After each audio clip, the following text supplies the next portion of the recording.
ಬರತಕ್ಕಂಥ ಧನುಸು ರಾಶಿಗೆ ಬಂದಾಗ ಧನುಸು ರಾಶಿಗೆ ಈಗಾಗಲೇ 3ನೇ ಶನಿ ಬಹಳ ಚೆನ್ನಾಗಿತ್ತು.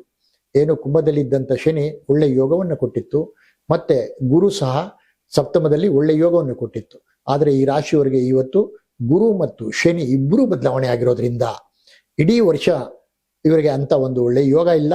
ಆದರೆ ಉಳಿದ ಗ್ರಹಗಳನ್ನ ನಾವು ತಗೊಂಡು ಮಾಸ ಭವಿಷ್ಯ ಹೇಳಕ್ಕೆ ಬಂದಾಗ ಮಾಸ ಭವಿಷ್ಯದಲ್ಲಿ ಅಷ್ಟಮ ಸ್ಥಾನದಲ್ಲಿರ್ತಕ್ಕಂಥ ಗ್ರಹಗಳು ಧನಸ್ಥಾನವನ್ನು ನೋಡೋದ್ರಿಂದ ಅವರಿಗೆ ಸ್ವಲ್ಪ ಮಟ್ಟಿಗೆ ಒಳ್ಳೆ ಯೋಗವನ್ನು ಬರುತ್ತೆ ಅಂತಲೂ ಹೇಳ್ಬೋದು.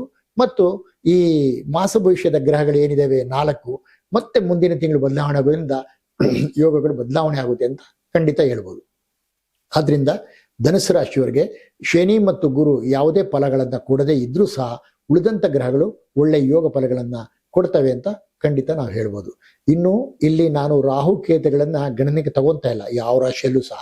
ಯಾಕೆಂದ್ರೆ ರಾಹು ಕೇತುಗಳನ್ನು ಗಣನೆಗೆ ತಗೊಂಡು ಶನಿ ಗುರುಗಳನ್ನು ಗಣನೆಗೆ ತಗೊಂಡ್ರೆ ಅದು ಮಾಸ ಭವಿಷ್ಯಕ್ಕೆ ಕೌಂಟ್ ಆಗಲ್ಲ, ಅದು ಲೆಕ್ಕಕ್ಕೆ ಬರಲ್ಲ. ಕೇವಲ 4 ಗ್ರಹಗಳನ್ನೇ ಆಧಾರ ಇಟ್ಕೊಂಡು ಮಾಸ ಭವಿಷ್ಯನ ಹೇಳ್ಬೇಕಾಗ್ತದೆ. ನಾವು ವರ್ಷ ಭವಿಷ್ಯವನ್ನ ಹೇಳಕ್ ಬಂದಾಗ ಮಾತ್ರ ಶನಿ ಗುರು ರಾಹು ಕೇತು 4 ಗ್ರಹಗಳನ್ನ ಗಣನೆಗೆ ತಗೊಂಡು ಹೇಳ್ಬೇಕಾಗುತ್ತೆ. ಉಳಿದ ಗ್ರಹಗಳನ್ನ ಗಣನೆಗೆ ತಗೊಳ್ಳಲ್ಲ. ಉಳಿದ ಗ್ರಹಗಳು ಗಣನೆಗೆ ಬರಲ್ಲ ವರ್ಷ ಭವಿಷ್ಯದಲ್ಲಿ. ಕೇವಲ ಮಾಸ ಭವಿಷ್ಯದಲ್ಲಿ ಮಾತ್ರ ಈ 4 ಗ್ರಹಗಳ ಗಣನೆಗೆ ಬರಲ್ಲ, ಇನ್ನು ಉಳಿದ 4 ಗ್ರಹ ಗಣನೆಗೆ ಬರ್ತವೆ. ಲೆಕ್ಕಕ್ಕೆ ತಗೊಂಡೆ ನಾವು ಹೇಳ್ತಾ ಇರ್ತೀವಿ.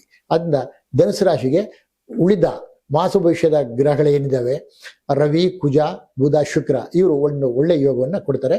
ಇನ್ನು ಉಳಿದ 4 ಗ್ರಹಗಳೇನು ಅಂತ ಒಂದು ಒಳ್ಳೆ ಯೋಗವನ್ನ ಕೊಡಲ್ಲ ಅಂತ ಖಂಡಿತ ಹೇಳ್ಬೋದು. ಇದು ಧನುಸು ರಾಶಿಯ ಭವಿಷ್ಯ ಆಯ್ತು.